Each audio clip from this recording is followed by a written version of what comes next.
Do you like our official mugs, by the way, Bailey? We got official mugs now. Yeah, it's blue on the inside. It was that one I showed you that one day. Yeah, of course, my dad stole it and did the idea without me, but at least I didn't have to pay for them, so it's a win. Oh, yeah. No, he texted me and said, just remember, big dog takes care of little people. Yeah. And then he also went out and said, your generation's just fucked. He goes, listen, I might throw you and Dylan a bone, buy you guys 5 acres and put you guys each a storage container on each side so you can live out there. And I go, wow, that would be real generous of you. He goes, yeah, it's not going to be real, it won't be great land, but it'll be okay. And he goes, 1 TV. I go, 1 TV? What the fuck? Can I negotiate for 2? He goes, why the fuck not? Let you guys live a little bit. So, look, he's always looking out for, Dylan likes to say all kinds of bad things about him. And, if I was around him 24/7 and his son, he would never irritate me, obviously. But I can see how he would get there sometimes. But to 99.9% just an of America. absolute generous man. Beautiful studio, beautiful new cups, and maybe a parcel of land's coming our way at some point. In all honesty, though, if we got 5 acres each out there and had cable and internet, I'd be okay with that. Like, I'd be okay with 5 acres. Most people would be okay with 5 acres cable internet. It would just don't have to work. Like, just talk about sports and watch sports all day. Have my dog Westbrook out there. I mean, that's a win. I don't need much in life, By the way, what do you think of the beard? Should I keep growing out the beard? I didn't even notice. You didn't notice it? No. But yeah, you do have a beard. The reason I'm growing it out is because when I go to Las Vegas and I have clean face shaven, they think you're 12 years old. Yeah, and they ID me everywhere I go. Like, Makes I can't sense. even walk through the fucking casino. So I just figured at least I would have some facial hair going. Oh, yeah. So I guess no show next week. Let people know that because you're going to be in Vegas. Well, are you going or no? I don't. It just depends. If you do go, we can do a virtual show there. We can do a little. Okay. We can do a quick 45-hour show where we're just shooting the shit in Vegas, live from Las Vegas. We'll see. Or if you're gone and I stay here, I feel like me and Big Dog might hijack the show and have a 30-minute. Actually, it would be hilarious. That would actually be pretty funny. No, yeah, we'll figure it out. But no, yeah, I think I would have to come in on a video call, a stream call, yeah, and then Big Dog would just start screaming at you instantly, and then I'd get kicked off my own show. No, he would definitely hang up on you. He's definitely hoping that I stay in town because that's probably his grand plan. He keeps saying I have big plans, and I don't know what it is. He's probably going to announce all his big ventures he has coming up for us. Apparently, it's a lot. Bailey's just slacking on editing videos, according to Bailey. I had a good idea for the show to get some more viewers and some more comments on our videos. Mm-hmm. Tell me if you think this is a good idea. So each week, we together will pick one bet that we like, okay? I will place a bet on that, whatever it is. So say it was the Florida Panthers tonight. I'll put $15 on there. That's like a lunch. And then whoever comments, if the game wins, I will freely give the $15 via Venmo away to the one of the people who comments. Okay. That's a fair way to do it. You get more comments. I mean, it's a free $15. How could you say no to cash? All you got to do is place a comment on a video. Come on now. I think that's a fair bet. I will even do it on the Panthers tonight. If the Panthers win tonight, I'll give away $15. You heard it here, so you $15. If you comment, it's a sweat-free bet on the Florida Panthers, but I'm only going to pick one. I'm not made of money over here, all right? But I will. We might give get it away. Big Dog involved. He is made of money. Maybe he'll give an extra 15. Maybe he'll be. Lunches. That might be pushing it for Big Dog. He does not like giving money away for free. Now he has that money clearly. I mean, look. Lunch. Look at these. These cups look cheap to you people. I promise you, they're not. Lunch with the crew. We could auction that off. Oh my God. Lunch with Big Dog. He would tell you that has a $10,000 value. So free copy of college football. Ooh, I like that. That's a good one. Oh, there we go. We got some good ideas. I just got to find a way to make some money to make. And before we get into maybe everything, I was telling Bailey, I was bitching off air about it. I've always tried to keep this, which probably isn't. Someone was laughing at me. There's like, try to keep my pod. He goes, most people that have podcasts are begging for subscribers and viewers. He goes, one of my friends, Chris, just said, all you want to do is bash the WNBA in the shadows, and I respect that. You have a new follower. That is kind of the truth. And so now my brother's passed it on to my other brother, and then the other brother, Trey, has shared it with everybody and their mother. So, getting a lot of ideas, and I'm not going to be careful with what I say, but my sister-in-law was ready to kill me this week about the egg toss. So I walk into my 9-year-old niece. She watched it? Yes. My 9-year-old niece, the boat, goes, I walk in, she goes, Uncle T. I go, what? She goes, I got to warn you about something. I'm like, what? She goes, you're in big trouble. And I was like, what did I do? And she goes, Mom is not happy with you. And I said, about what? And she goes, the egg toss. And I go, oh my God. My brother showed her the video of me griping about the egg toss. So, Misty, I apologize. I did not know you would see that. And listen, we took second place out of 25, so you can't complain about that. But it was pretty damn funny. Out of way to save face there. Yeah. And so, anyway. So, I got to apparently watch what I say on this show now, unfortunately. No, that's not going to happen. We both know that. True. Shit. We had Colton on, and I was like, hey, just try not to curse as much. First scene. Oh, fuck Lane Kiffin, that piece of shit motherfucker. I said that? Yes. Oh, dude, it was Memorial Day, and I had been drinking all day. We shouldn't have. I told you. You're like, hey, my words, not yours. Yeah. Yeah, it was so fucking funny. I do not remember. All right, hold on. I have like a ton of best things I saw this week because I saw some great things, but I'm not even going to use this as best thing I saw this week. Have you seen this? And I'll play it on there. We don't have the TV in, so I'm just going to play it right here. Have you seen these ostrich races before? Dude, look at this shit. Oh, hilarious. Isn't that the coolest thing you've ever seen? I didn't know those are actual jockeys on there? Yeah, dude. They're like midgets. And they wow. Look, the guy that claims we can't talk about midgets. Look, he just fell off. Ooh. Kim Kardashian was the name of the winner. That's hilarious. I've seen that away from the ostrich. I've seen that once because they do funny ones at Sam Houston Racetrack in Houston. They do like nights where they have nothing but ostrich and camel races. Oh, it's badass. Like back to back. And you can bet on them? I assume. I don't know. I haven't. I don't know what. Yeah, I assume you can, but I haven't been there for them. I've just seen the promo for the camel and ostrich racing. So okay, the best thing I saw this week though, it's kind of like a threefold, but I'll just do one and we'll see how it naturally goes here. I can't decide which one of these is the best one. I'll go with this one. So. And I'll put it right here. The World Gravy Wrestling Championships. Yes, that's a real thing. The World Gravy Wrestling Championships is the best thing I saw this week. There are 24 contestants. Don't tell me it was on like the Ocho. Is it on ESPN or something? I don't even know if it's in America. Fights? I think it's in London. It's in Europe. And so it's 24 contestants, 16 in the male division, 8 in the female division. And they douse them in gravy. They pour hundreds of liters of gravy in this pool, and then they wrestle to the death. No, they wrestle for 2 minutes, and the winner emerges victorious. If you're wondering if they wear costumes, absolutely they do. They wear costumes, and they have names. Do you have the clip that you're going to be able to show the people on the deal? Yeah, I'll show a clip on there. But interesting. Yeah. So and just so you know, it takes place in, I believe, Rosendale, Lancashire. I'm probably mispronouncing that. Yeah. Regardless, the winner gets a grand prize. They're all battling for the grand prize of 50 pounds and their name engraved on the trophy. For the World Championship, you get 50 pounds, which is like $80.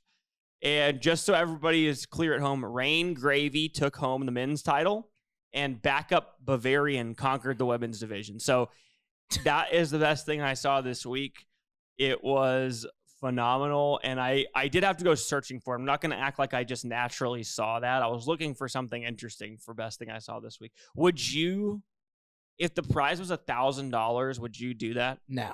Really? Because it's a 1 in 24 chance of winning. 1 in 16, male division 16. No. It's 4 rounds. I mean, if it was just like 1-on-1, sure, and you have a chance. But yeah, no. 4 rounds, no. 2 minutes each? Gravy, no thanks. I'll pass on it. The Royal Gravy Rumble. I mean, I would do it. What was the trying to think of the best thing I saw this week. I guess the best thing I saw this week was the not the actual protesters, but some of the cops put some big old hits on the protesters. So that's actually, well, let's just go there because that's one of the topics I wanted to talk about. For those people who missed it, Scottiescheffler and Tom Kim were on the final hole. They were the last group at the Travelers Championship, which is in Connecticut, Cromwell, Connecticut. It's Connecticut, yeah. And so Scottiescheffler is a stroke ahead of Tom Kim. He's just off the green. He's going to putt, and if he makes the putt, which I think it was like 15 to 20 feet, it was tough because it was off the green. If he made the putt, he wins the tournament. If he missed, Tom Kim had about a 10-foot putt to tie and send it to a playoff. And so Scottiescheffler is literally about to putt. Like, I want to say he had stepped up to his ball to putt. And 6 protesters run on the course with, I don't even know what you call them, like smoke bombs. They were like, that's what it looked like. They were like smoke bombs, but they were colored. Like, it wasn't like just smoke, because when they put it down, like one of them dropped one, I think, on the actual green by the hole, and it had like red paint all over the hole. Like right next to the hole was a big buildup of red paint. And there were 6 of them. They were protesting, like they had shirts on that said, "No golf on a dead planet." Fucking like, what the fuck? Like, that's a wild one, because like like all the sports, golf's played outside in nature. You're not even running a fucking air conditioning. It's not even a fucking gym. So it's just like wild. I was thinking what would be really wild with it though, and glad it didn't happen. Although I kind of wanted it to happen just to see what would happen. So say Scottiescheffler hits that ball. I was going to ask you this. And they all come running in, and some guy just kicks his ball or like shoots one of the things. What would happen? Like, I have no fucking clue, because it would or be like something bumps into him, right? Like, or like when the ball's in motion or someone just kicks it. And golf's such a strange game with all kinds of weird rules. Like any other game, they would be like, okay, like we're obviously going to let them putt it again. Yeah. But if some crackhead protester comes running out, climate change weirdo, and kicks a ball off the green while it's going towards the green, I have no idea what would happen. Like, I don't think they would be like, now Tom Kim and him are like best friends. So Tom Kim would have obviously been like, hey, look, he gets to hit it again. Like, it would have never been like, oh no, you got to go play. But the actual rules, he might have been up to Tom Kim. There's so many different rules, because if it was match play, obviously they probably would have let him do it, Tom Kim. But since it's stroke play and everybody in the field, like, I have no idea what would happen. I'm kind of glad it didn't come to that, but Scottiescheffler wins so much and is going to win so much. It would have been really interesting to see some crazy shit like that. It would have been funny. Yeah. Yeah. So and to be honest with you, I have no idea what that ruling would be. Now I know, say, I guess they would just put it back at the, it's weird, because if you say someone hits a ball, usually drivers, someone hits it, a spectator picks it up, puts it in their pocket. That happens more than you would think, because, the spectators are outside the ropes, and some people know nothing about golf. So they think it's like a foul ball, like baseball, like, oh, I got a souvenir and put it in my pocket. So I've seen that happen before, where someone puts it in their pocket and like runs off, and then people are like, no, you got to put it back. So then the rules official comes out and they try to put it to the closest spot. They just drop. But and hit their next shot from there. But when it's a putt and somebody comes out and like kicks it, I don't know. I don't know. Obviously that it's a what if, but it would have been very, very, very strange. Change if so say, like the putts hit and they kick the ball is one thing. What if they run into him is another thing. Also, at that point, I would think that's unlikely, because he probably would feel somebody pretty close to him, but you never know. And then also, like, I know what would have happened if this happened. What if the guy just runs with the smoke and yells as Scotty's hitting his putt? Like, that, they probably would just keep playing. Like, I don't think... Yeah, you can't, at that point, like, even if it's a distraction from a fan, like, that stroke would have counted. I agree. So, like, if someone didn't, impact even if he's on ball, the course, right? Yeah. Right. Even if he's on the course. I don't think... It's on the touch bar. Oh, got it. But yeah, so I don't know. And Bailey, what the fuck are you doing sending messages in the middle of this shit? He sent me something on here. Is Big Dog coming on, or do I need to make an announcement? Insert Luke Cornett picture here on my editing. Yeah, look, that's what he sent me. It's a Luke Cornett championship picture. Like, we're talking Bailey, about... I'm trying to record a podcast here, and you're sending Luke Cornett championship pictures? I love that. Oh, my God. I love that we're talking about golf, though, and that's when I get the text. We get the text about it. Our producer over there switches the camera when we talk and literally looks up Vanderbilt shit on the computer. That's literally what he does. And we might as well tell America now, it's either going to be one of Bailey's best days ever today, and I know we're going to get into that matchup here in our worst days. If Tennessee beats A&M today, he's going to be depressed for at least 2 weeks. And if they beat them, if A&M beats them, it's what he's wished for the whole time. Maximum pain. Yeah. Tennessee gets to game 3 and loses. And this is, Bailey, would you say in reality that this might be, with your hatred towards the Volunteers, I know you don't have a mic over there, so you can give me a thumbs up. Would this be your, like, is this your Super Bowl? It has to be. Because Vanderbilt, I mean, like, I know you guys won some national championships. I find it hard to believe. But Tennessee hasn't won anything. So like, this is your it is your Super Bowl. We'll touch back on this in a little bit. But the thing is, Vandy will never win a championship football. So this has got to be your Super Bowl.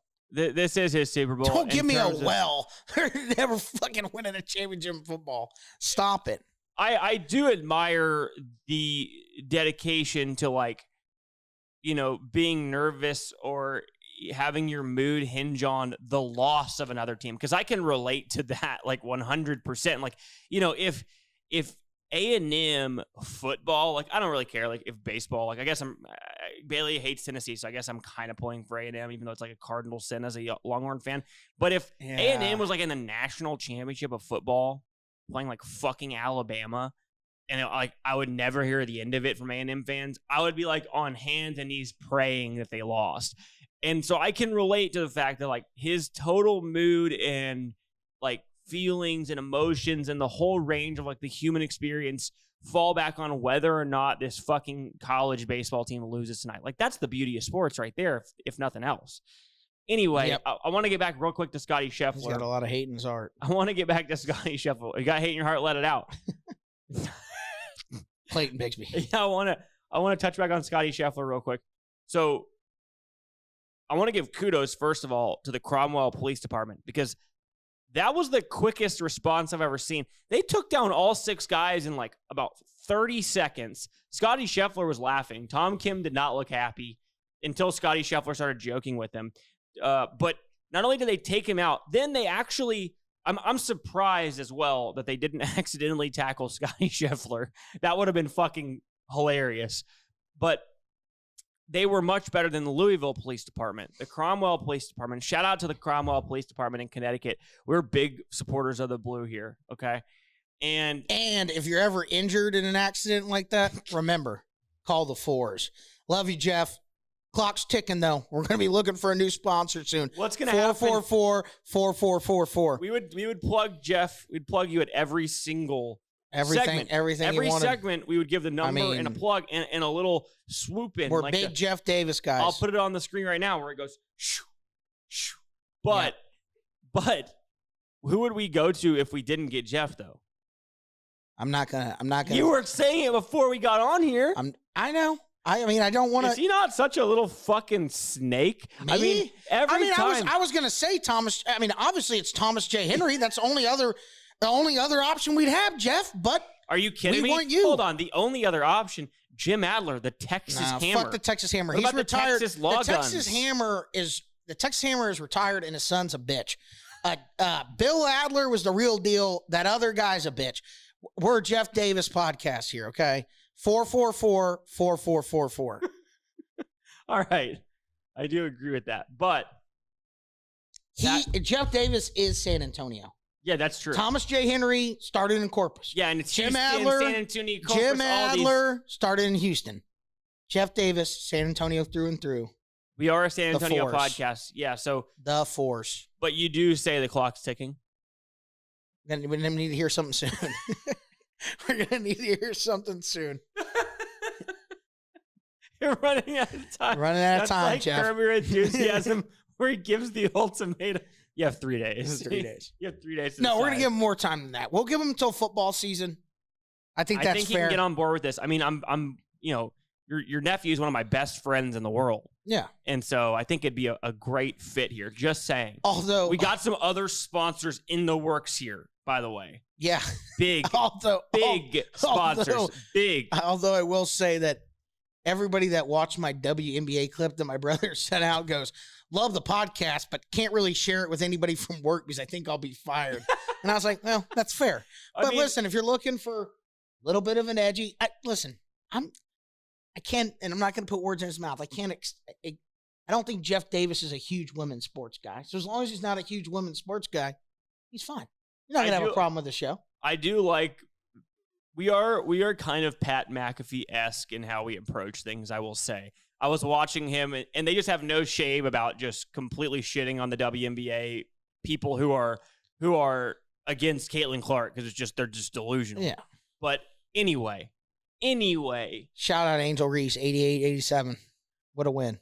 What a win for the Sky this weekend. Just absolutely disgusting loss. Nothing to do with Caitlin Clark. She was phenomenal in that game. But I do want to touch real quickly. So Scottie ends up winning that tournament. Of course. All he does is win. And I bring that up because this is crazy. He was 8 over last week at the U.S. Open and talked about how fatigued he was, and that played a role. So I thought, maybe he'll take next week off. Nope. Or just, take next week off mentally and play the first 2 rounds and get the fuck out of there and take some time off. Nope. He fucking plays the tournament and wins. 6th tournament win this year. It's the most since, I believe, 2004 Tiger Woods, when he was ranked number 1 in the world, won 6 tournaments in a single season. Obviously, only one major, which was the Masters. Didn't play well at the U.S. Open, barely made the cut. Played okay at the PGA, just wasn't in contention because of one day, and we know what happened there. But I bring this up because this is, we've talked about this ad nauseum off air. But if the Edmonton Oilers tonight complete the 3-0 comeback, and we'll get to this in a second, Dave Portnoy, and I love Dave Portnoy. Both do, big fans. We're huge fans. We're big Barstool fans. They're amazing. I think Dave is an absolute genius business-wise, building that company. He's phenomenal. We're huge fans. But not historically been a great sports bettor, right? Like, he's an entertainer. He's a showman and does a ton of great stuff for everybody. So it's just surprising the run he's been on. I mean, it's the heater of all heaters. We talked about it on the show a couple weeks ago. He won on the Chiefs, and I'm leaving a few out. He won on the Chiefs like $500,000. He won taking UConn pre-tournament at plus like 450 and won like $2 million. Then he won on Scottiescheffler at the Masters. He won on a ticket with fucking Scottiescheffler parlayed at the RBC Heritage, which was the tournament, I believe, after winning the Masters, parlayed with the Celtics to win the NBA championship for like another $1 million. And even before that, he won $1 million on Michigan. That's right. 500,000 on Washington over Texas, yes, like on the spread. Yep. And then if Edmonton comes back from 3-0, he wins how much? It was like 150 at plus 750, so it's like 1.5 million. But dude, it's crazy. I mean, he'll be the first one to tell you, it's like, just it's a historic run. Of course it is. He doesn't normally, obviously, it doesn't usually go this way. Well, and the crazy thing to me about the run is if you look at it, like, and I'm not saying Dave is trying to be a professional sports bettor whatsoever, but if you just look at like the bets he's made, any professional sports bettor will tell you every single bet he made was a negative EV bet because he's taking huge favorites at terrible prices. And yet they're winning. It's been the year of chalk, and he's taken the favorite in every, like, Michigan was the favorite. He won that game. Like, to his credit, he took Washington in that game. But in terms of the futures market, right, UConn was the overwhelming favorite, right? Like, Scottiescheffler's been the overwhelming favorite every time he took him. He took him in this tournament live when he was, like, in 3rd or 4th, and then, at plus 180, which is just a horrible number, and he wins, right? Like, it's just ridiculous. So if you have all those things happen, and then it comes down to like the one, like, you should definitely lose. Like, you had Boston, who was up 3-0, and you had Edmonton, who was down 0-3. Like, you win one of those, it's a win of a lifetime, and he might win both if Edmonton wins tonight, and it's fucking nuts. Like, I don't know what good karma he puts out. Maybe buying Miss Peaches has brought him the luck charm he's needed. Yeah, helped, saving champion the dog. champion of small business. Oh, yeah. I mean, he's done a lot of great things. He really has. But he's yeah, awesome. it is funny that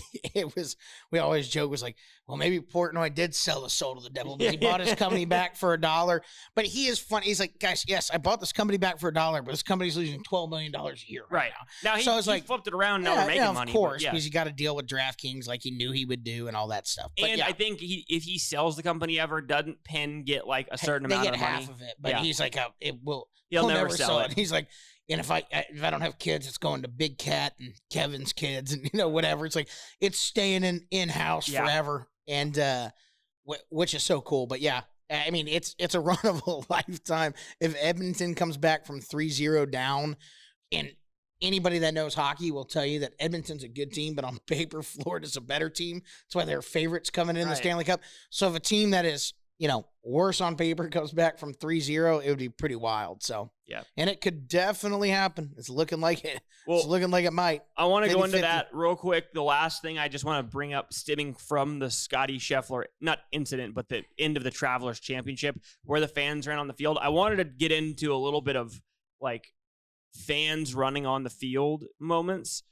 And I don't know if you saw this one, and I'll play it for you real quick. There was a kid, and he was a Cincinnati Reds fan. I believe he went to Ohio State University, and so he ran on the field here last week, and it's so awesome. I saw it. He does a backflip. Like, literally, the cop is right there. He does a backflip, and then he gets fucking tased, which is fucking hilarious. Smoked right there. Yeah, it's great. You're like, that's Did you see what was even better about that, though? What? Dude, he goes to court. Oh, I saw the court video. And the judge goes, he's like laughing. He knew his dad. The judge goes, some people say you landed that flip. And he goes, Pretty sure I did. Pretty sure I did. And the judge just starts laughing. Yeah. I've never understood the running on the field thing. Cracks me up. I assume they're getting rid of that prop in the Super Bowl now because everybody just knows they can go on the field, spend the night. You don't have to put the bet down. You have friends put the bets down, make thousands of dollars, and spend the night in jail. I mean, that's what happened. Do you get an actual charge for that usually, or do you just get banned from the stadium? You probably get banned from the stadium. Because I know it's a misdemeanor. Like, as long as you're not doing, if you just run out on the field, it's a big deal. But that guy they interviewed that did it. Bet. The streaker, and it was I didn't know it was a bet. It was like 10-1. He's like, just have a bunch of buddies throw that few $1,000 on it, I would have run done on that the field. for 10-1 money. Yeah, it was something along those lines. Probably max bet of 1,000. Maybe it wasn't that high. Regardless, they made a lot of money. He was like, just doing the math in my head. I was like, spend the night in jail. I don't care. So yeah, he's been on some podcasts and they've interviewed that guy. But I assume they're going to do away with that. The other one with people running on the pitch is like, I say pitch because the Euros are going on right now in soccer, and so it's going to be Ronaldo's last Euros, and like they were playing. Forgot who they were playing the other day. The game they ended up winning the game like 2 or 3-0, and everybody, like, even when the game's not over, there's kids and other people in Ronaldo jerseys just trying to run up to him on the field and take a selfie with him because it's weird. I don't know if it's an image thing or what, but he'll always put his hand around him and it's like, okay, if you run on the field, I'm going to take a picture with you. It's probably more of an image thing, but he always takes a picture with him, and the kids try to run up. One kid did it like right before the game started, and he was like 10, and he got out there for the picture, and then the stewards like grabbed him and just put him back in the stands with his dad. But everybody that's older gets, tackled and escorted off. I'm sure if you like were able to get off the field, you probably could get away, because if you just run into the bathroom and you're wearing similar shit to everybody else, like, hard to identify you at that point. The problem with the soccer ones, it's almost impossible to get away because they have like stewards like call it 10 feet just looking at the stand. So then when someone goes on, it's like 1 versus 100. Like, you're not getting out of there without getting tackled. So, well, my pet peeve of mine is that when this happens on broadcasts, they don't fucking show it anymore. Which and is it's so like, dumb. It's so dumb. Like, I want back, like, we're not going to give them that attention that they were craving. That's what they always say. That's what they say. Yeah. And yet within 3 minutes of that happening, there are 25 people with videos of it from the stadium posted on social media anyway. Like, that's what with the Cincinnati Reds kid. Like, there were 50 videos of it. So why not just get the videos yourself? And, you know what I mean? Right. Like, and it's like, get the I want to views see, yourself. Like I want to see Malice in the Palace type shit. Like, I want to see, Steven Jackson dropping his fists, squaring off with a fan, knocking him the fuck out. That's what I want to see. That is good television. That's entertainment right there. Ron Artest taking swings, taking people's heads off. Jermaine O'Neal getting shit thrown at him because he's punching fans in the face. I want to see that. That was, peak of sports, right? Back Malice in the Palace days. And I just don't get why they wouldn't just show it at this point with all the cameras anyway, and everybody's going to see Everybody likes seeing someone get tackled or tased, If you really want to discourage it, it wouldn't be not showing it. What you should do is show it, and you basically make it to where if you come into a stadium, you understand that if you come on the field and you are not supposed to be on the field, it is considered trespassing, and you may be treated the way an intruder would be in somebody's property. So if somebody wants to knock you the fuck out, I'm saying, and I'm not just saying punch, right? Like if you're on a baseball field and a guy runs past home plate, you are allowed to hit them with your bat in the stomach, right? Like that is fair game. If you're a soccer player and they come next to you, you can kick them in the nuts. You can do whatever you want. If you're a player, if you're a security, if you belong on the field, that is your home for that 3 hours, and they are an intruder. And that would discourage people from coming on, and it would be awesome if the people still came on just to see somebody get completely fucked up.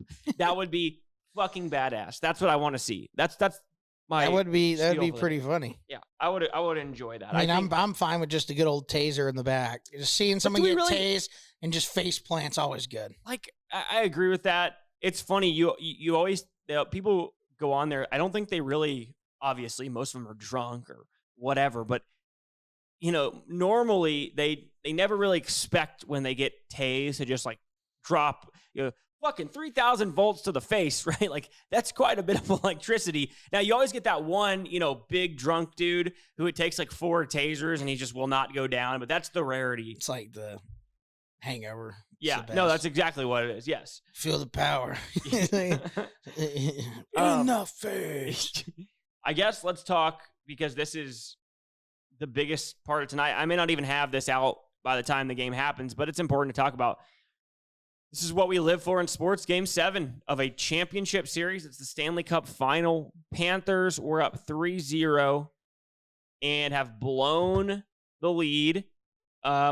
So I'll go over kind of the history of this real quick, and I'll let you touch on this and answer this. So it's happened where a team has blown an 0-3 lead to lose a series in 7 games. It's happened 5 times in the history of American sports in terms of major sports. It's happened 4 times in hockey and once in baseball. Baseball, the lone time was 0-4 Red Sox, Yankees, in famous series, right?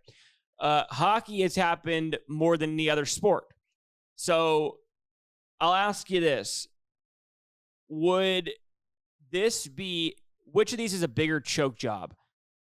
The Florida Panthers losing tonight and losing this series in the Stanley Cup Finals, or the Atlanta Falcons blowing a 28-3 lead in the second half of the Super Bowl? What's a bigger choke job? This. Is it really? Yeah, because 28-3 in the NFL against Tom Brady, against a team that's never done it before, it's just, no one expected the Patriots to come back and win that game, but you knew it was going to get closer. You know what I mean? At that point, when it was 28-3, I was like, okay, the Falcons could easily win this game by a touchdown at the end. But the Patriots are gonna at least make a run at it. Of course, you don't expect them to come back, but to win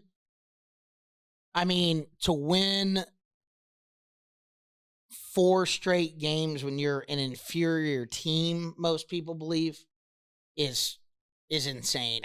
28-3 is really tough too, though. I mean, I assume that the odds would say 28-3 is harder to come back from because it's probably a 5% chance or something. I don't know what the odds were. I don't know, but yeah, I would say this one.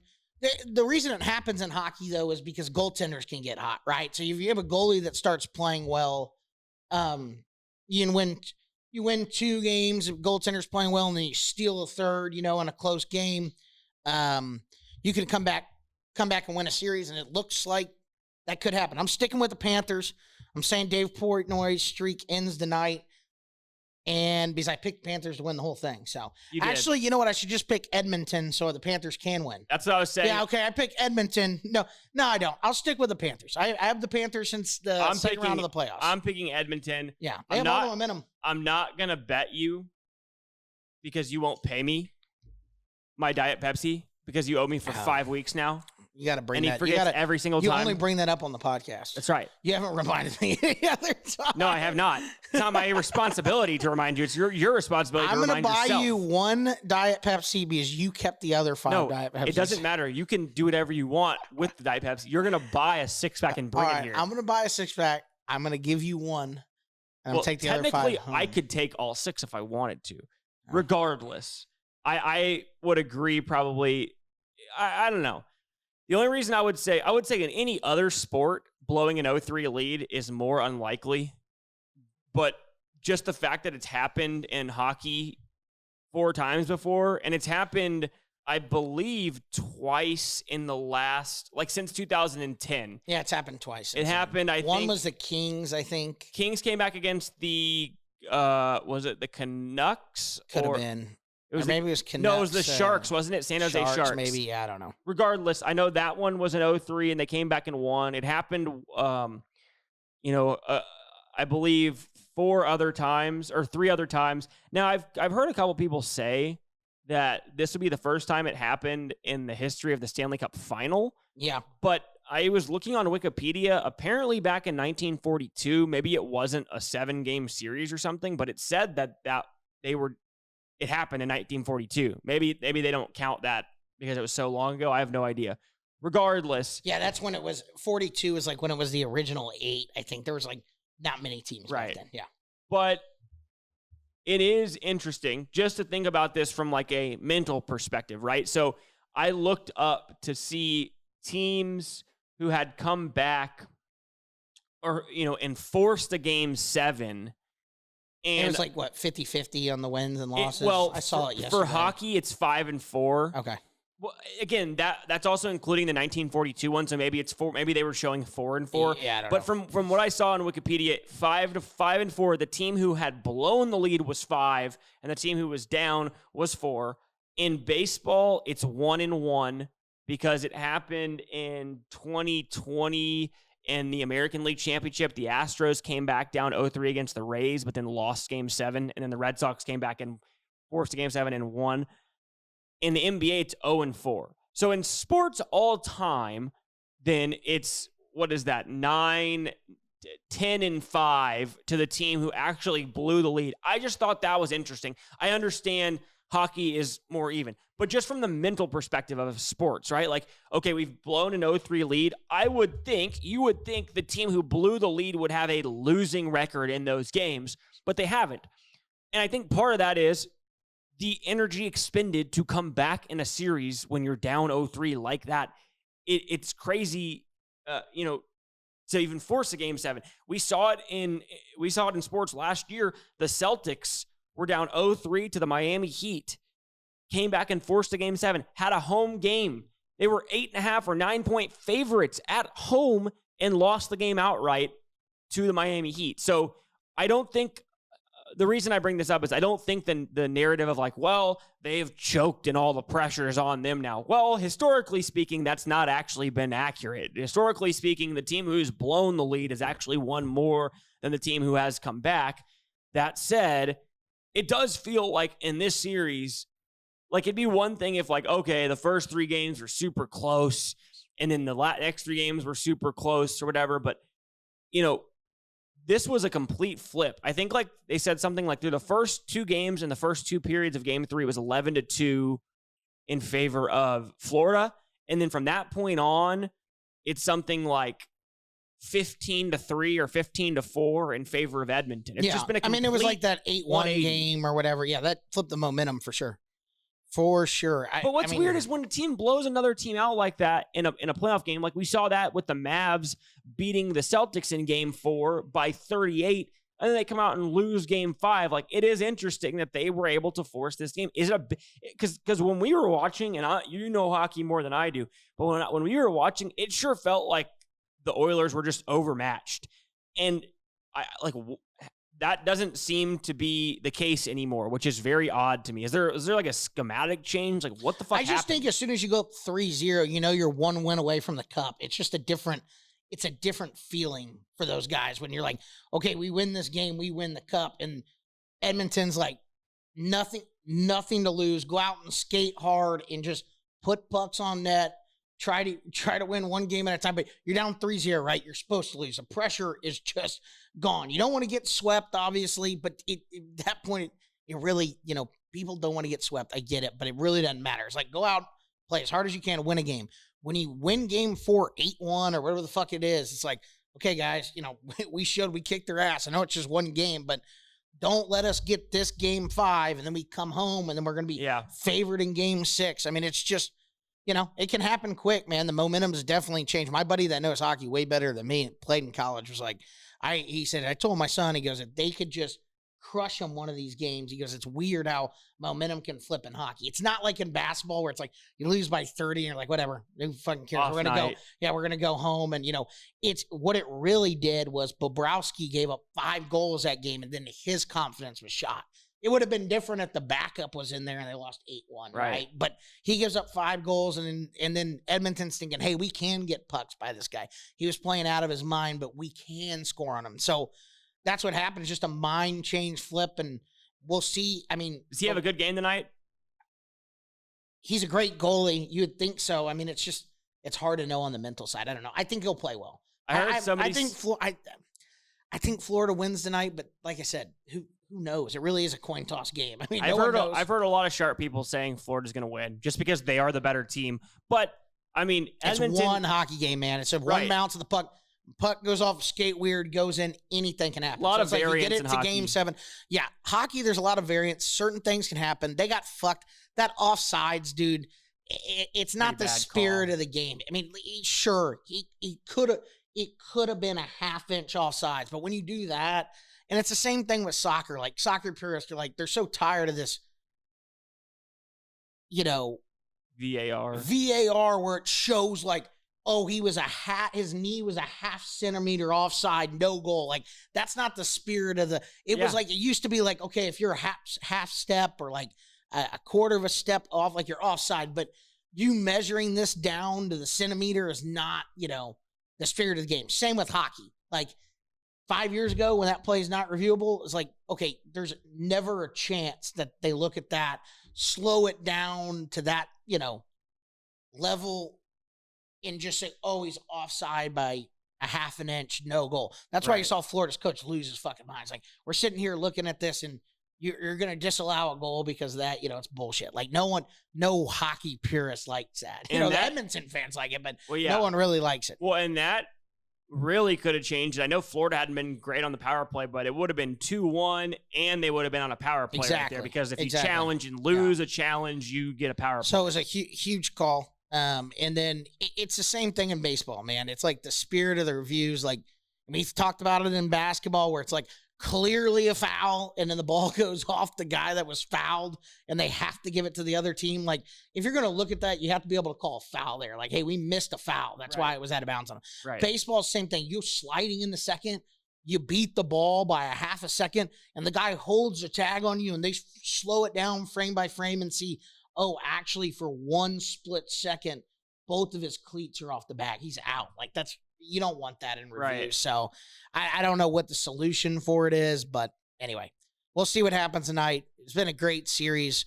Thank God we got a great series here. The NBA Finals was fucking terrible. Yeah, it was horrible. So I we both expected the Mavs to give them a better series than that. So at least we got Game 7 in the Stanley Cup Finals. Yeah, and it looked like they were both going to be sweeps or gentlemen sweeps. Also, Game 3, I'm sure that's on the topic list. Game 3 College World Series, all the marbles tonight. We got 2 winner-take-all championship games in major sports tonight.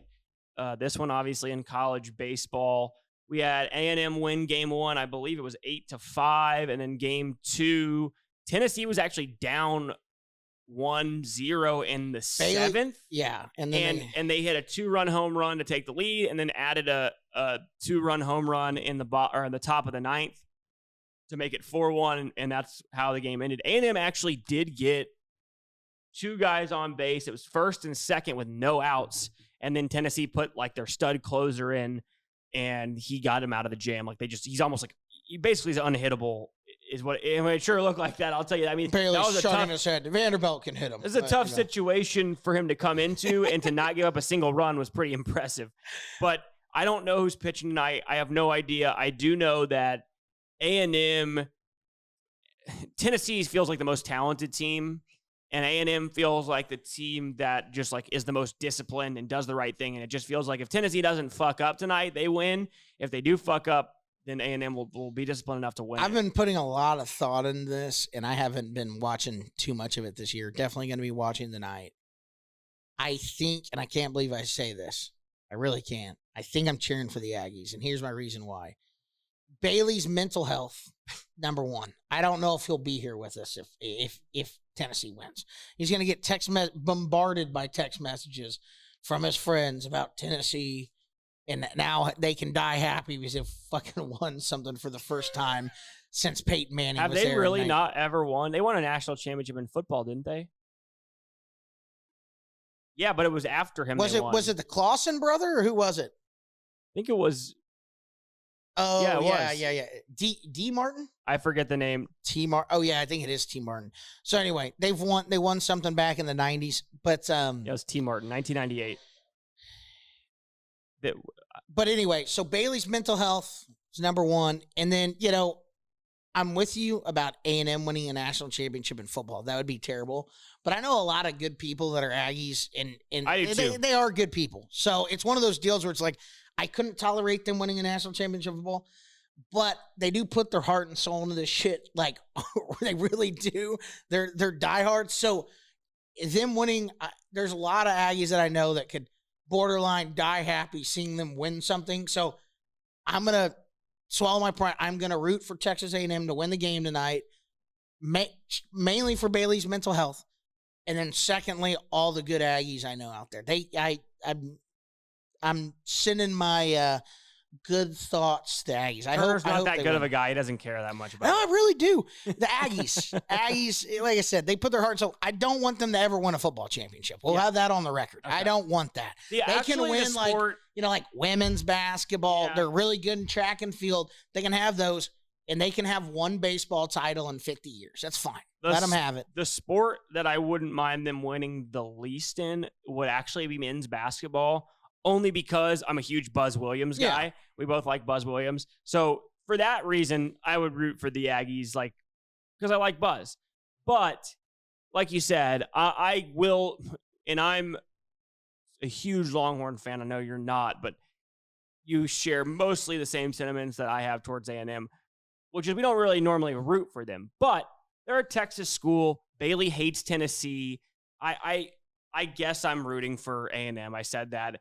But when I watch the game, I just don't know that I mentally or subconsciously deep down actually want them to win. You know what I mean? I'm saying I'm rooting for A&M because I don't want Tennessee to win for Bailey's sake.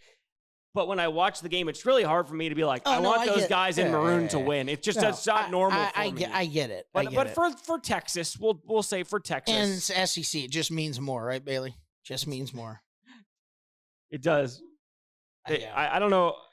I don't know if Tennessee's all that unlikable. Bailey is saying they're unlikable, and Bailey also, he didn't get into it because Shamaka was on a serious phone call, but he was talking about them cheating last night, which I don't know what happened, but he claims they cheated. Who? Tennessee cheated? Oh God. Let's No, we're not going to let Bailey get into this. We're not. Okay. What else we got? NBA draft, huh? Yeah, NBA draft. We'll go there. So NBA draft is on Wednesday night. I'm looking at a bunch of different mock drafts on here. Yeah, I was looking at them yesterday too, just to see. I sure hope we don't take. I do not want the fucking Castle kid from UConn. I get that he plays good defense and all that jazz, but I don't. That's what a lot of people are saying we're gonna do. They're saying Reed Shepherd's going to pick before. That's why. I just don't understand why anybody would take Reed Shepherd that early, but I guess they're going to. That's what it says. I don't know. I actually believe that if he's there, there's a chance we take him. I feel like he's the type of guy we would take. Reed Shepherd or Castle? Reed Shepherd. No, So is Castle. They're saying that and who knows, obviously, it's mock drafts. I mean, you never know what the fucking Spurs are going to do. But they do. I was looking, they have Reed Shepherd going to pick before, and then us taking Castle. And the other guy that was like the second favorite to go to the Spurs was freaking Klingon. How? Go look it up. That would be a terrible pick. I have no idea. That would be a terrible pick. We need guards. I know. Taking a big man would be a huge mistake. Well, I mean, we're going to definitely take a guard with. I think we need to get let's see. I think it was. I was looking at it. It said pick 4. I've seen a bunch of different mock drafts. A lot of them early on had us going Rob Dillingham. It was Rob Dillingham, Dalton Connect. Then I saw Reed Shepherd, Dalton Connect.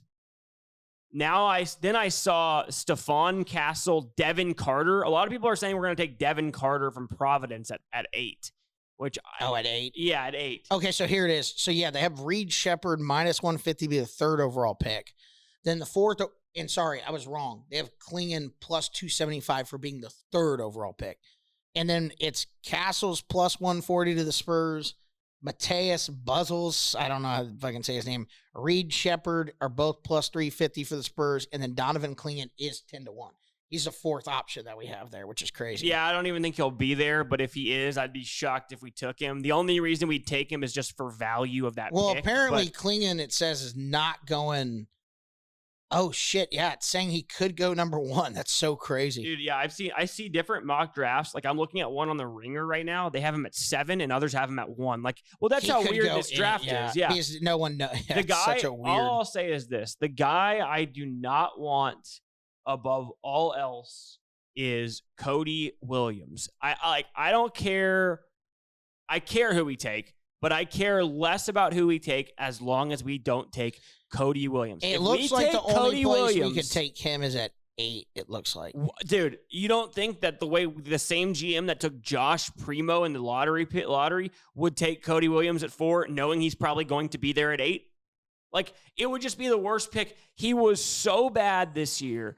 And, like, he was the consensus number 1 overall pick going into the year or, like, early in the season and just dropped out of the top 10 for a while. And now, because it's back to the draft time and it's like we're looking at the combine and athleticism and all this shit, he's back up there. If you have eyes and you watched him play, like, it doesn't work. It doesn't work. He's not going to work as a star in the NBA. We don't need a guy like that. He's 6'11", or oh no, is he? Wait, I'm wrong. He's 6'7". I thought he was taller than that. Cody Williams is only 6'7". There's no way that's right. Why the fuck do they have him projected so high? That's crazy. Is that right? For 6'7", he's not that good at all. I thought he's horrible. 6'10". I thought he was 6'11". That has to be wrong. Yeah, they have Devin Carter as the Spurs. Wikipedia says 6'8". Devin Carter. Well, if Wikipedia says 6'8", he's definitely 6'7". They always that's his combine. He's definitely 6'7". Dude, I thought he was like a big man. So Devin Carter's 2-1 to be the 8th overall pick, and then the kid from Cholet in France, is that Wemby's best friend? Maybe so. Salon or whatever his name is. What's Connect at 8? Or is he even on there? 12-1 because I think they have him going sooner. Hold on. Dude, if he's there at 8 and we don't take him, I saw him going at 10. It looks like, well, they have him either going. It looks like he could go for the 6th pick. They have him as a second favorite for the 6th pick.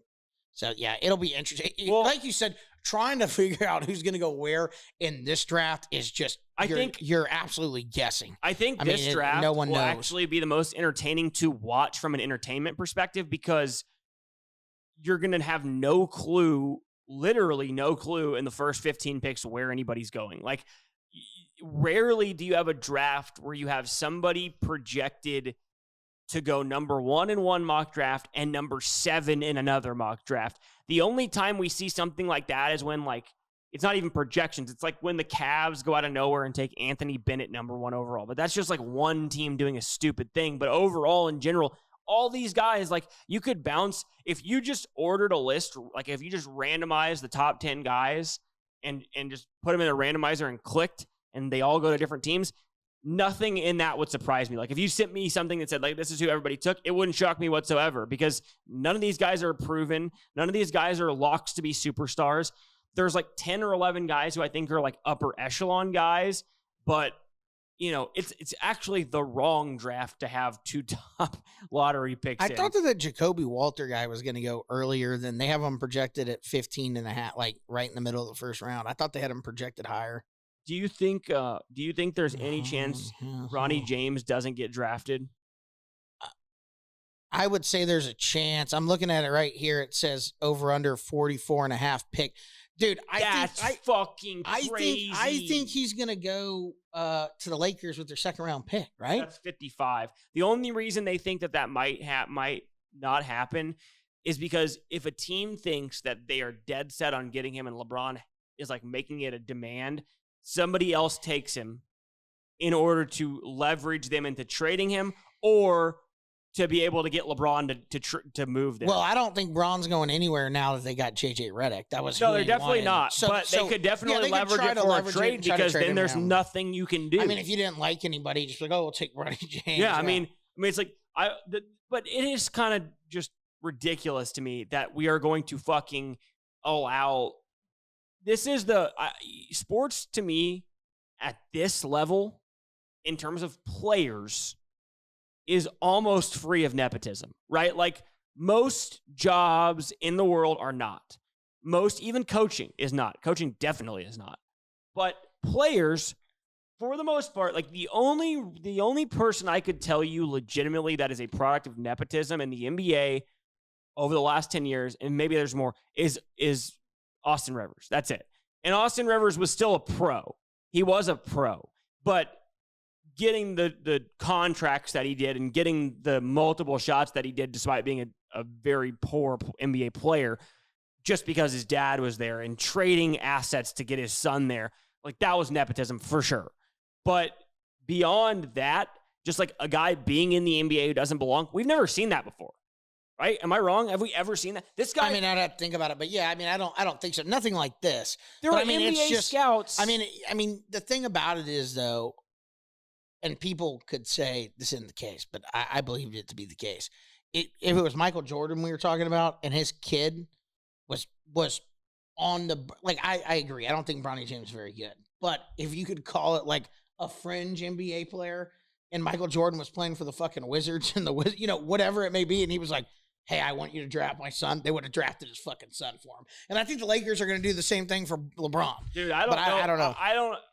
I really don't know if that's the case. Back in the day with the Bulls, like, I'm not talking about the Bulls. I'm talking about the Wizards. When he was at the Wizards, like, the Lakers are not. You can say what you want about the Lakers. They have some talent. The Lakers are not NBA. They're not NBA championship contenders. No, they're not. But Bron thinks they are. Yeah, but being the 12th man on an NBA bench, as you know, makes zero difference because those guys don't play.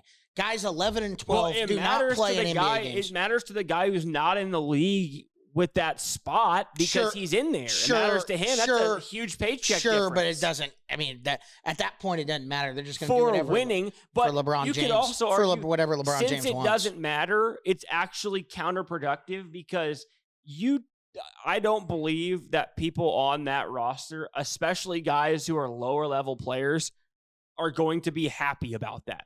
Like, you're telling me there's going to be no discontent over guys who worked their ass off their whole lives and had the skill set and have the ability to play in the NBA and are battling to get minutes and contracts, and this guy is the son of somebody? Look, it's not like he's close, okay? He really is not. NBA scouts are saying he's not even remote. There are multiple anonymous, and they have to be anonymous because if you say it out loud as with your name on it, you know, LeBron doesn't like you. Oh no. It's like, dude, this is so unfair and whatever. Like, most people will say it's not that big of a deal. And I'm not saying it's the end of the world, but I don't like it. There are multiple NBA scouts who have said he is not close to an NBA player. The guy was coming off the bench for a team that was in the bottom of the worst Power 5 conference in the country.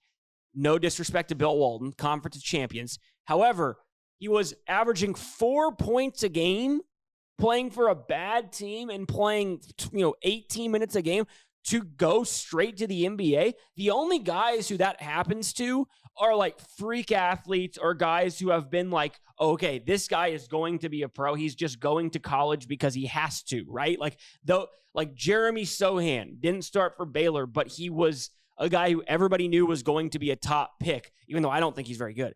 Same thing with Derek Lively. Derek Lively was a big man, like 5 points a game. I don't know if he started at Duke. I don't know. But super highly recruited, and like people legitimately would say, and I kind of was familiar with that class and around those classes because Zayden was in that class. But like people were saying like the kid doesn't even belong in the top ESPN 150 when he's coming into high school. Like he just doesn't. I don't think listen, dude, I think he's terrible. My whole thing is I just know that the Lakers are going to fucking draft him. I mean, I would be shocked unless they had insight that no one was going to draft him after. And then they would probably rather bring him on as a free agent. That's what they should do. Well, no, that's what they're going to try to do. I think they're going to draft him. Well, I think they are going to draft him. You don't think they will? No, I think they are. No, yeah, they're definitely going to draft him. I think they're going to draft him at 55. And I just think it just doesn't. I mean, I get it. He doesn't deserve it 100%. But the odds that your 55 pick as the Lakers is going to turn into anything anyway, or you can keep LeBron James happy, keep him there for another 2 years and sell a bunch of Bronny and Bronny Jr. jerseys for business, it makes a lot of sense. I'm just saying it's going to piss off some lower level guys, but LeBron James picks who he wants on that fucking bench anyway. He'll bring in like his buddies that don't even belong on the bench for the 10th, 11th, and 12th spot. So I do agree. And people are like, "Oh, he doesn't make roster decisions." Yeah, he does. 100%. He does whatever he wants. He's gotten about 8 coaches fired over the course of his career. And then he decided, I do a podcast with JJ Reddick. I think he'll be a good head coach. Dude, okay, let's talk about that. I mean, that's just look. I like JJ Reddick. I think he's a smart guy, right? Like. I've watched his podcast. He knows basketball better than 99.9% of people, but that does not mean you can coach. Like, I'm sorry. Is JJ Reddick a guy who, given time, would likely become a very good coach? Absolutely. Right? Like if you gave that guy, if JJ Reddick like started on the staff as an assistant and worked his way up and spent time learning, that's how you get better as a coach. You spend time on a staff and you learn from other people. That's the only way to legitimately get experience and to do that. It is absolutely laughable that they think they're going to bring in a guy who is a podcaster, who has zero coaching experience, not at the NBA level, not at the college level, at no level. He has zero coaching experience beyond coaching an AAU elementary level team, right? Like that's it. And so you're going to bring him on as the head coach of the Lakers. We've seen that happen in the NBA. I believe this is the 13th time somebody's been hired without experience. And question, since we're talking about this.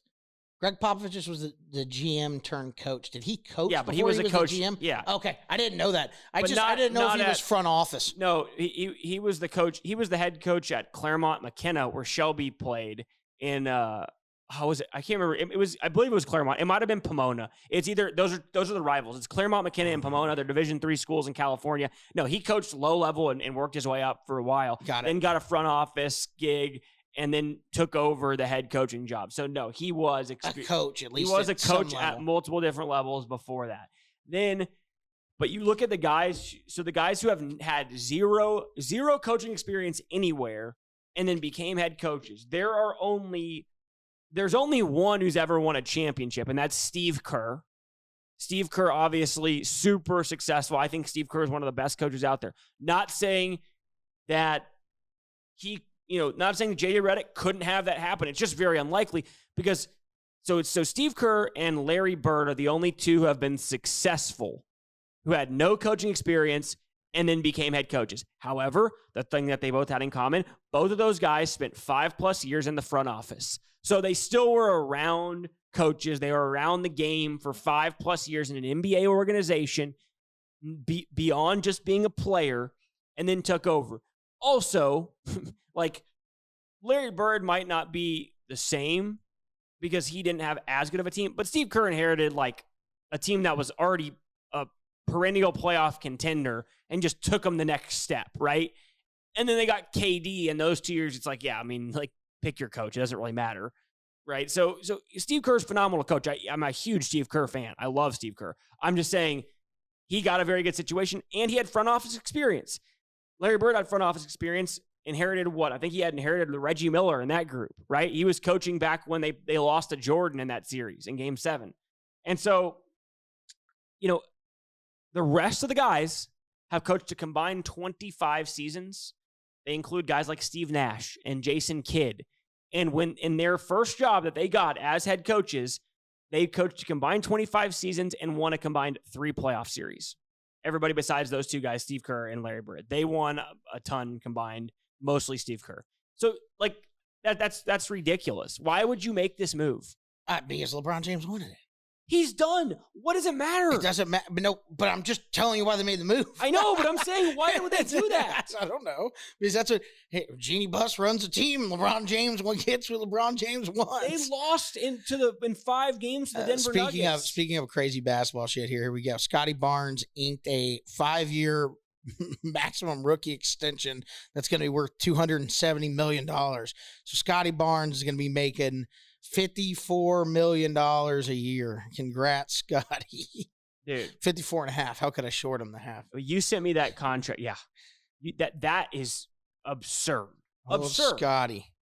I guess he made an all NBA team be as a defense or something. So then that's why he can get the.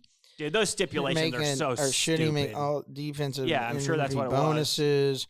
I don't know. But the guy averaged 19 points, which is, in the NBA, nothing these days. Yeah.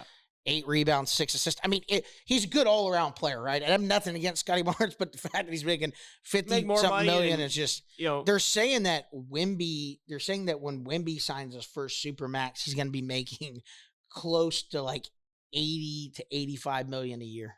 That is unbelievable. Because I think it's 3 years away or something. So I just don't know how it's feasible. He's gonna be, probably in the MVP, all NBA and in the MVP conversation. So it'll be all kinds of stipulations and you can, if you stay with the team, right, you can make more money as well. I can't remember the bird rules. Rights. Yeah, it's the bird rights. Yeah. How is that feasible? How is it feasible that we're going to be getting how much money this league somehow brings in? There's I don't get no it. way. I just don't buy it other than the TV deals. Well, no, that's what it is. I think it's almost all the TV deals. But they're going to make, how can they financially survive that if, I guess maybe that's what it is. It's all media and TV deals. But you just think about it from a fan perspective. Does this not raise the cost of going to games by having this? I'm sure. That's ridiculous. What's enough? When are we gonna is 60 million enough for a middling player? I mean, that's what we're getting to. In 5-10 years,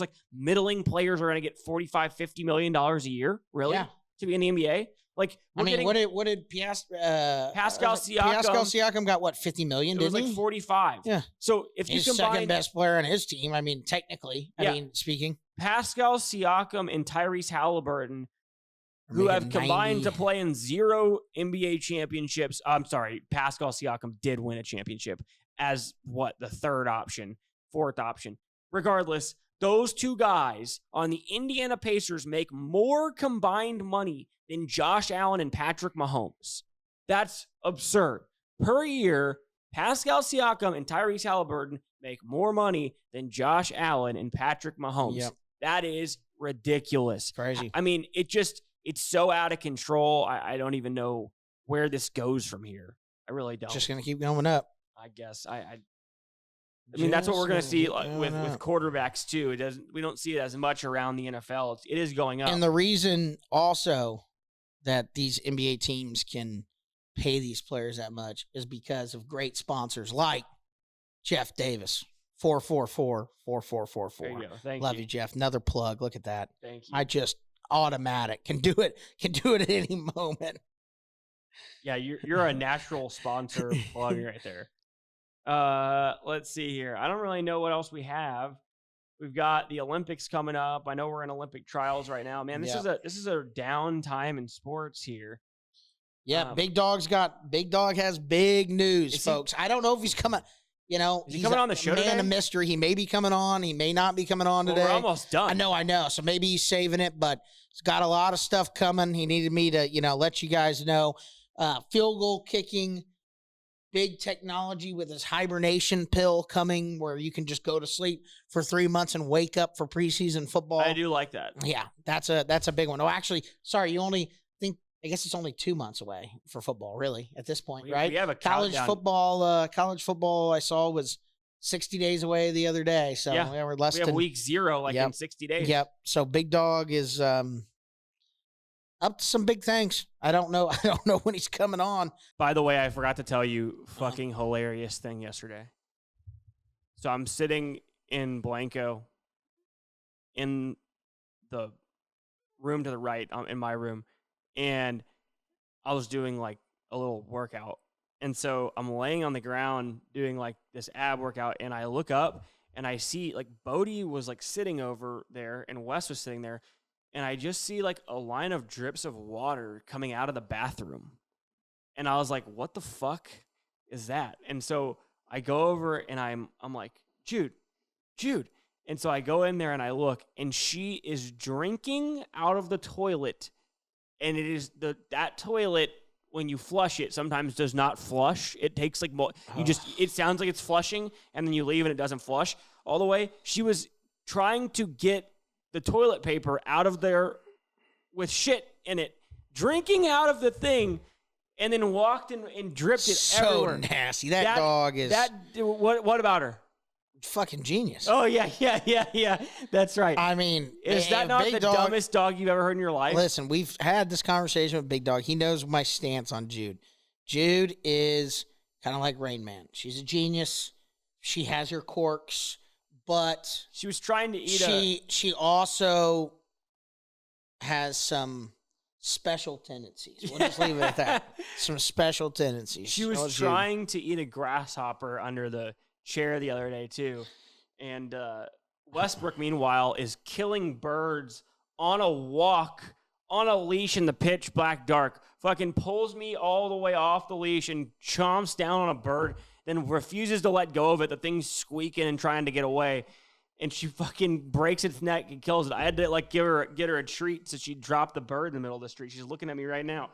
She's like, yep, I did. I killed that. I fucked that bird up. Wes is quite the hunter. She's a purebred killer. She really is. By the way, she's tried to kill multiple dogs in their household. Well, there was reason for those. Okay? Oh my God, she tried to kill Brookie. Yeah, Brooklyn was trying to steal her food. She deserved it. Are they alive or are they not? I'm not going to get into that. She really. You don't go after Brooklyn. Look, she really almost killed Milla. Milla, she ripped Milla apart, and Milla being alive was a miracle. And then Brooklyn, all she did was break Brooklyn's neck.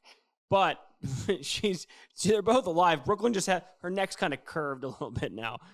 Anyway, I found a brown recluse in the fucking bathroom last night in Blanco. Fucking brown recluse. Hey, that's what happens out there in the country, buddy. Scorpions, that's just not for me. Scorpions, spiders, rattlesnakes. Nah, I stick to I like the city. I like the suburbs better.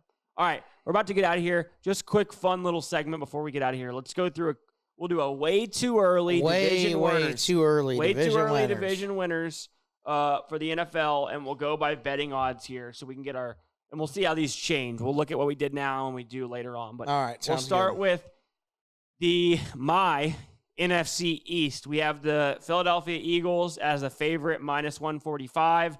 Cowboys are the second favorite, plus 125. And then the Commanders and Giants are each plus 1,300. Actually, technically, the Giants are below them at plus 1,400. Give me the Cowboys. Really? It is. Well, this is an interesting. I'm not a Jalen. Big Dog's a Jalen guy. One read Jalen. And him and old Jared Goff, Noodle Arm, are Big Dog's boys. But I'm gonna go Cowboys. I'm not even a Cowboys fan. I just don't. I think losing Jason Kelsey is gonna hurt him quite a bit. I'm just looking at those odds, and just purely from an odds perspective, if I had to bet on this, I would probably take the Commanders just on the pure sense of, we saw how C.J. Stroud came into the league and was really good last year, and, that could happen. Yeah, say if Jaden Daniels is almost that good, then right. yeah. And then you look at the other two. Like, I don't like what the Eagles. I like what the Eagles have done, but I don't like their quarterback, and I hate what the Cowboys have done. And at those prices, I would take the Commanders. Sure. Yeah. But yeah, if I had to pick who I think is going to win, I would say the Eagles because they're slightly better than Dallas. Okay, NFC North favorite Detroit Lions plus 105. And then we've got the Green Bay Packers at plus 215, Bears at plus 335, which seems way too short, and then the Vikings at plus 925, who have, by the way, announced that Sam Darnold is going to be their starter, at least going into camp. Man, at those prices, I almost feel like, and yeah, Darnold's just so bad. I'll go. I'll take the Packers at that price. That's who I would take as well. Just at that price. It would be dumb not to. I don't think. I would expect the Lions to win it, but if you're actually going to wager on it, which obviously I'm retired, but I would go Packers. Yeah, I agree. I would go the Packers too, and I do think the Lions probably win it, but wouldn't. I hope the Lions win it. I'm on another big run from the Lions, and I do too. I also would be. I'm interested to see how Jordan Love does after. He only played good for half a season. That's Big Dog's boy. Yeah, well, I have faith. He wants give me the pack. He wants $150 million contract for one good season. Half a good season. Okay, this shocks me just purely off the fact that like this team was terrible last year, but the Falcons are the favorite in the NFC South, and they're minus 145. That price is absurd. I don't know if it got beat up by professionals or what, because the Bucks are plus 300, the Saints are plus 375, and the Panthers are plus 1250. What were the Saints? Plus 375. Man, the Saints. Yeah, defense. I get why the Falcons are that price, because like you said, it's probably a lot of pro money, and the Falcons defense is young and pretty good. And now you add Kirk Cousins with the young receivers. Maybe he'll be able to figure out Kyle Pitts and he'll turn into somebody decent. Who knows? But I guess for those odds, I just take the Buccaneers. What are they, 3-1? You said 3, yeah. Yeah, I mean the Buccaneers are they're solid. You have a guy who's an aging quarterback coming off an Achilles injury. If he gets injured and you have to go to Michael Penix. Michael Penix, please. Oh, yeah. The quarterback. He's not going to play the first 4 years, remember? We're holding him for 4 years, stashing him away. Jesus Christ. Okay, NFC West, the Niners are an overwhelming favorite at minus 265. And then we've got the Rams at plus 375, Seahawks plus 700. Cardinals plus 1250. I'm actually surprised that the 49ers aren't like bigger favorites. I guess the Rams could catch a flyer, and they're a solid team. Stafford's good enough. I mean, I'll just pick the 49ers to win. Yeah. At the price, I guess you would have to, if you were actually going to bet it, you would have to take the Rams probably. But yeah, the Rams. Puka and hopefully Cooper Kupp would stay healthy. The running, what's his name that I have a couple fantasy Kyron teams. Williams, who I drafted in the 5th round and traded. Shout out Jeremiah, super high on Kyron Williams. He actually told me when I was 5 times the legal limit doing my brother's neighborhood draft, fantasy draft, the last pick, he goes, dude, Kyron Williams is still there? He goes, dude, he's going to be the starter like by week 2. And sure enough, he was right. I hate to give him credit, but he was right. Is that because he's a Notre Dame fan? Yes, he's just Notre Dame. Yeah. Did he say that about every Notre Dame guy? No, he doesn't. We'll have him on this month coming up for sure. Yeah. And we're going to have a lot of other, I know there's a couple guys from Sam Houston State that want to come on the show. We'll get them on. And then hopefully Bailey's boy, Seals. I got to reach back out. Yeah, you got to reach out to Lucas. Okay. AFC East. We have the Bills, I guess, would be considered the slight favorite, plus 165. Jets, plus 175. Dolphins, plus 200. Patriots, plus 27. God, that's the closest I've ever seen like a division. Yeah. Give me Aaron Rodgers and the Jets. Give me that defense and Aaron Rodgers. Old Achilles boy. The Achilles holds up. Love Breece Hall. Garrett Wilson's a stud. I don't know. I'll take the and the Jets defense is good, man. I'll take the Jets, that defense. If Rodgers can hold up. And apparently they may or have taken Nathaniel Hackett off of play calling duties.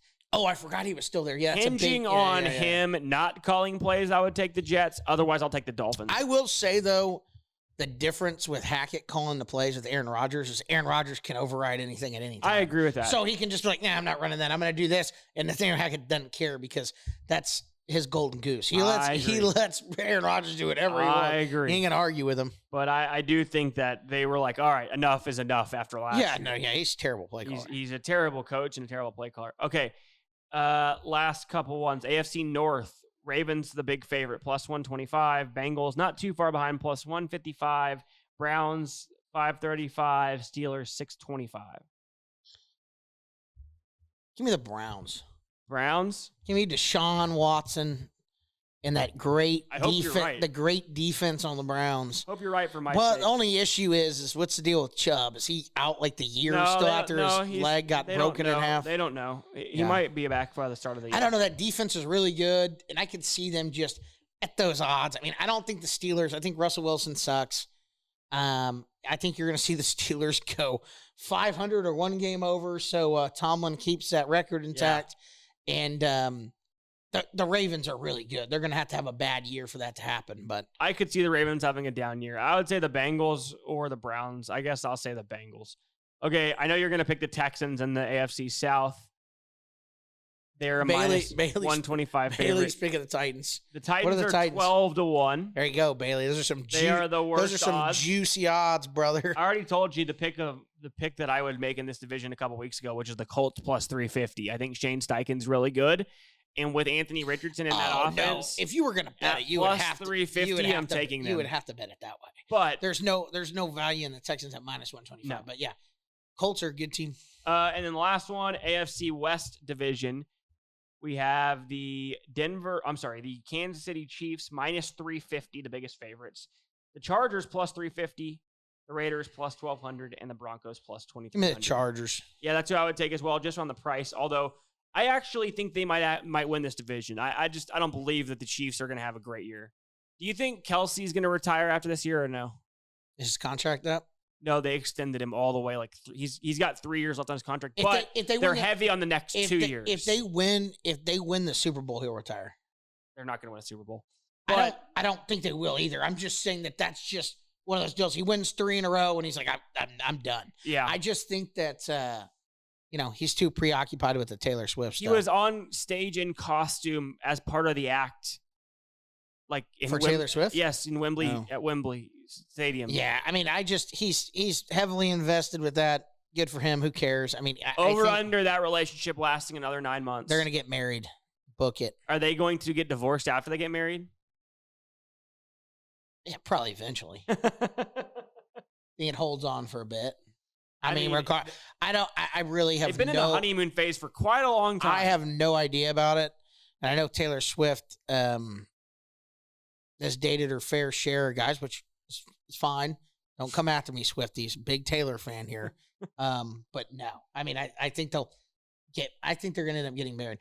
But the greatest thing that could happen for fantasy football owners of Travis Kelce is if they break up and then he just goes like scorched earth on the football field. Would not mind that at all. That would be best case scenario for you and anybody else. Did you trade him in our fantasy league or no? Keeping him? Ryan and I were back and forth, and he ended up kind of pulling the deal till the draft day, but I was not going to pull the trigger. Do we have a draft day, by the way, or not yet? No, I wanted to do. I'm glad we added Vegas. Josh. Shout out Josh Benitez. Love you, buddy. Josh, yep. Josh is back in the league. Glad about that. And we'll be back possibly next week. Yeah, we'll see how it goes. We'll definitely. I will be in Las Vegas. If you're in Vegas, we'll definitely try. And I'm not there. We'll definitely try to do like. It doesn't have to be long, but it would be hilarious with me and Big Dog sitting here. Yeah, it'd be hilarious. In Vegas. If not, you and me will do it in Vegas. And then Big Dog could be, here. Yeah. We'll figure it out. But I'm playing in the WSOP, so that'll be fun. We'll see if I can make a run at it. Probably unlikely. I'll probably be out day one, but not playing in the main event, playing in the mini main event, 1K buy-in. Probably I think first place gets like 600, 550K. It's crazy how many tournaments that they have. It's like 80 tournaments. It's like a final table every night. There's like multiple final tables. There's a funny deal. Negroni made a fold the other day. Did you see it? It was like he had trip aces, and the way the guy played it was fairly obvious. And he's a pro too, but it's like he raised after the guy checks, he bets.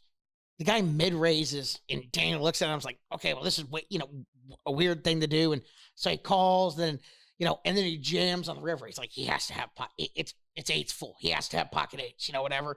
And he's like, whatever, and talks himself into a fold. And the guy's like, a sick fold. But it's like, for someone that good. And anyway, one of the Barstool guys who's like their poker guy, Portnoy always says, he's like, I could win the $250,000 I saw that one. So they're him and Nate Dogg, who works for Barstool, they're going to play like a mini heads up match or something. Because Dave's like, I'll kill you. But is Nate a good poker player? I mean, no, but he studies it and plays a lot. Yeah. I would say that he's like a middle of the road poker player, like whatever, and plays a lot of he's a weird poker guy. events. The other guy that Barstool that plays, you might see out there, right? Mincy. I wouldn't be surprised if he had Mincy's not bad. Time up. No, he's actually cashed in a lot of stuff. He's a pretty decent poker player apparently. So anyway, it's funny how all the different personalities. But Dave's like, how many days is the $250,000 buying one? He's like 3. He's like, I might play in that one. Is he gonna play in it? I don't. I hope he does, because that would be. I don't know. That was TV. Yeah. He was like, I'm gonna play, and Nate was like, could you ever imagine Dave Portnoy folding trip aces like Daniel Negreanu did?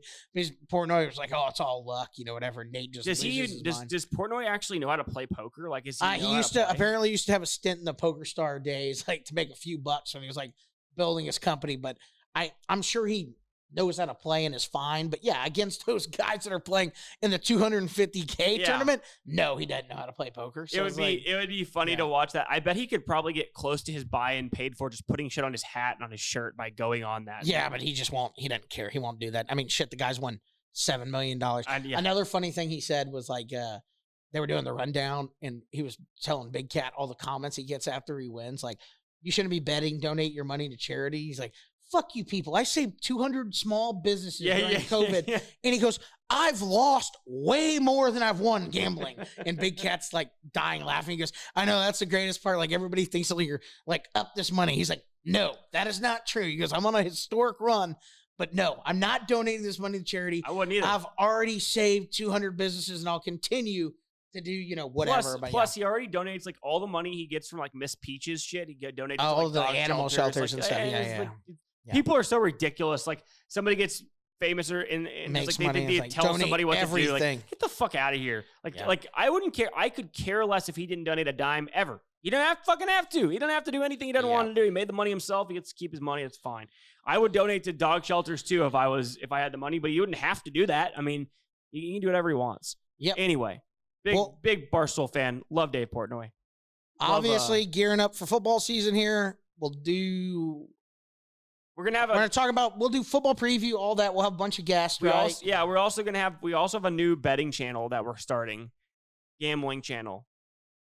Turner is retired, but he's going to help me with it. Oh yeah. I'll help you with whatever you need. And we're going to do basically like a lot of the big college football team and conference previews and some NFL previews coming up this summer. And then we're going to try to do like maybe a weekly show where we do like picks of the week and we have some fun guys on to do some cool segments. So we'll put that link in the description when we start posting videos. Yeah, I think you should do, obviously, is you handicap all that stuff and look into it really hard. And then I think what we could do for fun is a good idea would be and we'll talk about it more off air, obviously, but me, you, Big Dog, and then have a guest every week. That's a good idea. A pick'em show. And then you can give your best plays, and then we'll just keep our stats from our pick'em show. Oh, that's a good idea. That's what we should do. Yeah. Something like that. I like and then that. Every week we'll have a guest on and see if they can beat the dog. Yeah, I like that. That's a good idea. Beat the dog. Yeah. We'll have Will come on. And, yeah. That would be fun. All right. Remember also, if the Florida Panthers win tonight, I'm giving away $15. 15 whole buckaroos. 15 big ones. 15 big ones. A nice lunch at Zito's, right? Yeah. Shout out Zito's. And we'll talk to Big Dog and see, coming weeks, so we can throw a little bit more out. We'll see what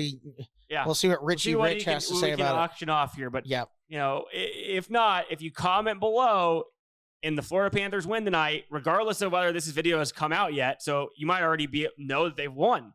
I guess if they lose, that would be bad, but if they've won, then I will give away $15 to somebody. You must comment below, and you must put your name so I can figure out who you are. All right, and I'll put everybody in a randomizer. I'll pick somebody. Check us out on all podcast platforms. If you're listening on Apple Podcasts, give us a 5-star review. Make sure to subscribe on all other podcast platforms, but mainly on YouTube. Subscribe to our channel. Check out our Clips channel. Like this video. Comment below for a chance to win a whole $15 lunch at Zito's. Thanks for tuning in this week, and we will catch you guys next week.